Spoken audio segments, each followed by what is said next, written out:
Good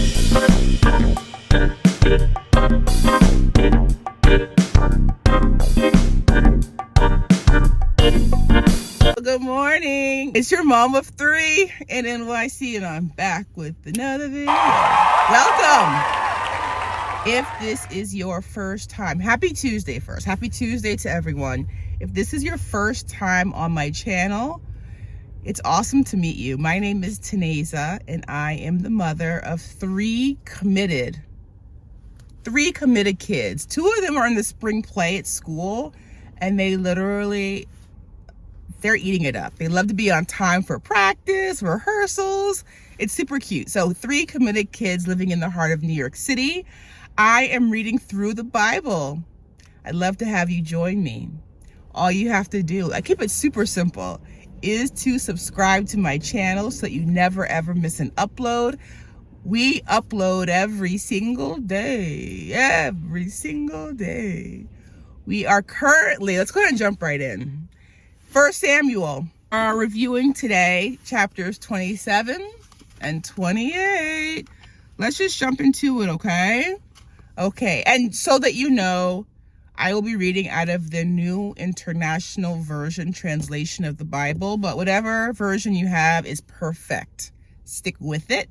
And you do not need a Bible because every verse I read, I will put on the screen just for you. All right?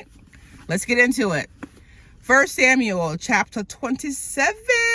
David among the Philistines, you guys. All right. Let's get into it. I wanted to read for you guys verses 1. But David thought to himself, one of these days I will be destroyed by the hand of Saul. The best thing I can do is to escape to the land of the Philistines.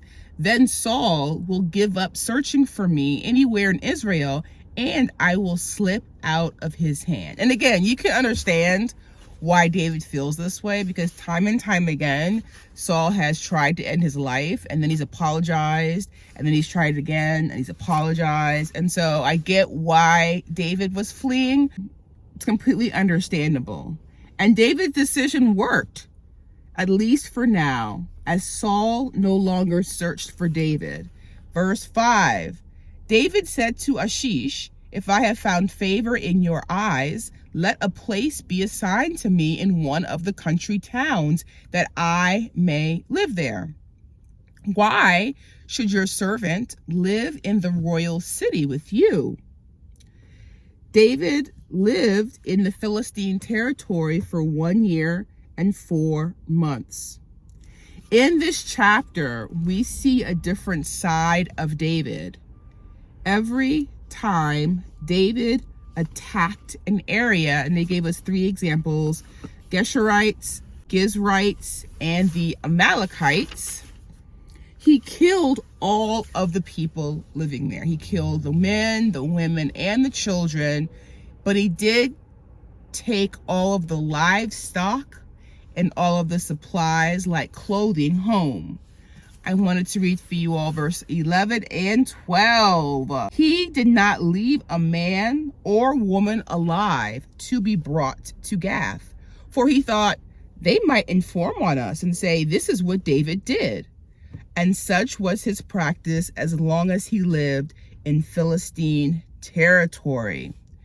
Achish trusted David and said to himself, he has become so odious, which means wicked, to his people, the Israelites, that he will be my servant forever. Little did he know. Chapter 28. And the first thing I have in my notes, you guys, this next story, you guys, I have never been taught this story. No one's ever preached this story that I can recollect. So this is all new for me. Chapter 28. Achish tells David that he expects David to fight with him. As a reminder, guys, in verse 3, Samuel is dead. All Israel had mourned for him, buried him in his own town of Ramah. Saul had expelled the mediums and spiritists from the land. I'm going to read that one more time. The second part of verse 3. Saul had expelled the mediums and the spiritists from the land. So now it is again the Philistines against the Israelites. Verses 5, 6, and 7. When Saul saw the Philistine army, he was afraid. Terror filled his heart. He inquired of the Lord, but the Lord did not answer him by dreams or Urim or prophets. Saul then said to his attendants, "Find me a woman who is a medium, so I may go and inquire of her." There is one in Endor, they said. So again, guys, that's verse 7. 3 verses ago, he expelled all of them, but now he's seeking them. Saul disguised himself, along with 2 other men, went to this woman, asking her to consult a spirit on his behalf.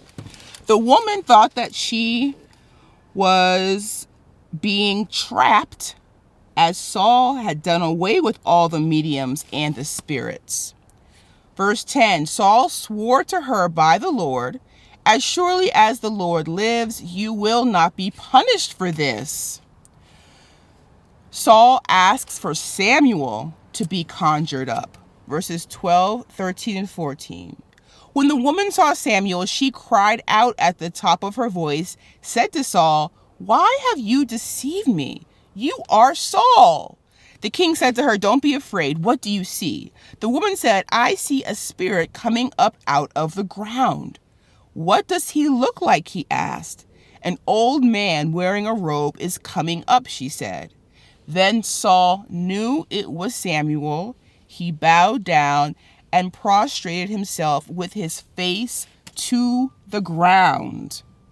Samuel asked Saul, "Why has he been brought up?"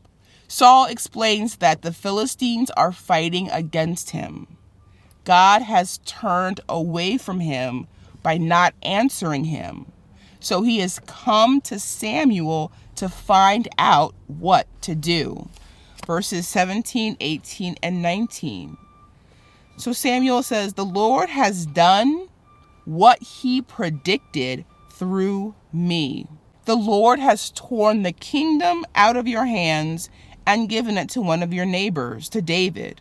Because you did not obey the Lord or carry out his fierce wrath against the Amalekites, the Lord has done this to you today.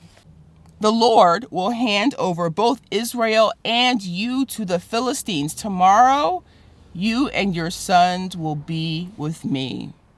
The Lord will also hand over the army of Israel to the Philistines." Saul fell to the floor in fear. Because when Samuel is saying, "You'll be with me," that means no, dead. Dead, right? Saul falls to the floor in fear. The woman that he has used as a medium offers Saul food for his strength. He declines it, but the men that were with Saul persuaded him to sit on the couch, eat a calf that she had prepared, and bread she had baked. Chapter 28 ends with verse 25. She set it before Saul and his men, and they ate. That same night, they got up and left. Woo! Have you guys in the comments below, have you guys ever heard this story before? Like, have you ever heard the story that he expelled all the mediums and the spiritists, but then he actually went back and used one? Again, he's reaping what he sowed, not unfortunately. He is reaping what he sowed because he was not obedient and he kept trying to end the life of David. All right, Bible scholars, that concludes our review. Tomorrow we will be reviewing 29, 30. Ooh, guys, we're going to be finishing. We're going to go ahead and finish 1 Samuel tomorrow. Get ready, get excited. Yay! Oh my goodness, I can't believe we're already at the end. Wow. We will be finishing this We will read chapters. Let's just go ahead and finish all 3 chapters. We're about it. We can do it. We can do it. We can do it. All right. So tomorrow's review will be a review of 1 Samuel chapters 29, 30, and 31. Because, 31 is only 13 verses. So, and then we're going to be in 2 Samuel. So excited, you guys. So excited. As always, Bible scholars, any questions, comments, revelations, drop them down below, and I will see you in our next review. Bye for now, Bible scholars.